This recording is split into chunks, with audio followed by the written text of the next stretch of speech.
Hey everyone, and welcome. If you've ever bought a cool new gadget from China, you know that sometimes the wiring can be, well, a bit confusing. Today we're going to untangle one of the most common and honestly potentially dangerous mysteries out there, the color code for those electrical wires. All right, let's just get right into it. Picture this. You open the box, you're all excited about your new appliance, and then you see them. 3 wires. A brown one, a blue one, and a green one with a yellow stripe. And that immediate question pops into your head. Okay, now what? Which one's live, which is neutral, and which is ground? Your safety really depends on getting this right. And yeah, the stakes here are pretty serious. Getting these wires mixed up isn't a small mistake. Best case scenario, you just fried your brand new device. Worst case scenario, you're creating a very real risk of electric shock for you or your family. So you can see why getting this right on the first try is absolutely crucial. So why is this so confusing in the first place? Well, the problem is that China has actually used more than one color standard over the years. See, to align with the global market, they updated their system.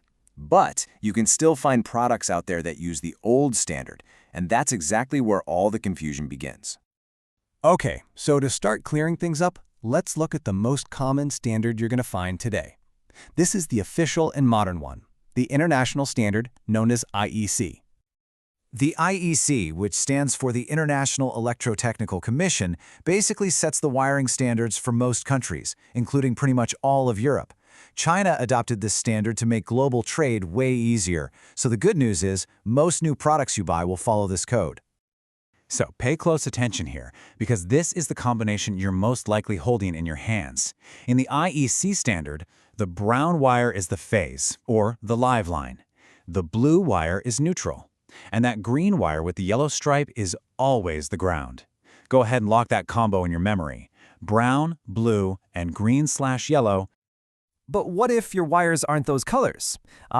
This is where the old Chinese standard comes into play. Even though it's been officially replaced, it can still pop up in older products or stuff made for their domestic market.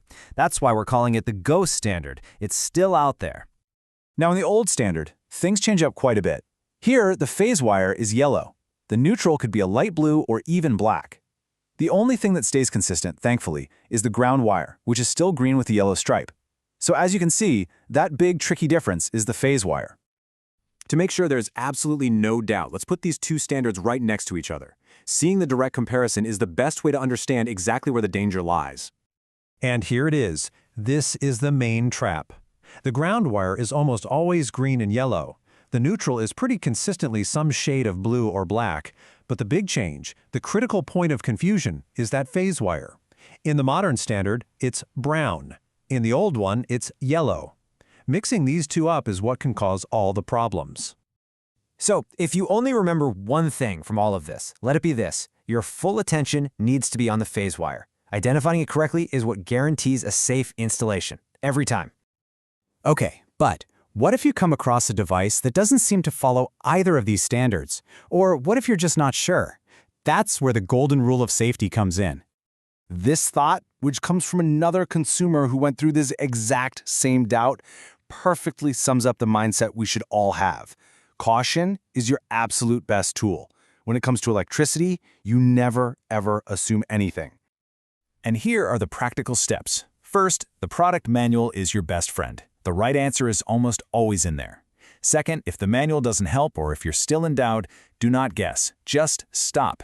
And third, and this is the most important one, call a qualified electrician. The cost of a professional is so much less than the cost of an accident.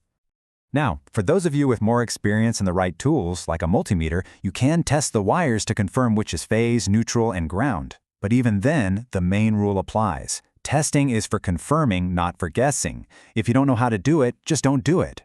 And to wrap things up, I'll leave you with a question to think about. In a world disconnected, where we're buying products from every corner of the globe, doesn't it just make sense to have one single universal color code for electrical wires? Wouldn't that make everything simpler and, above all, a whole lot safer for everyone? Something to think about. Thanks for watching.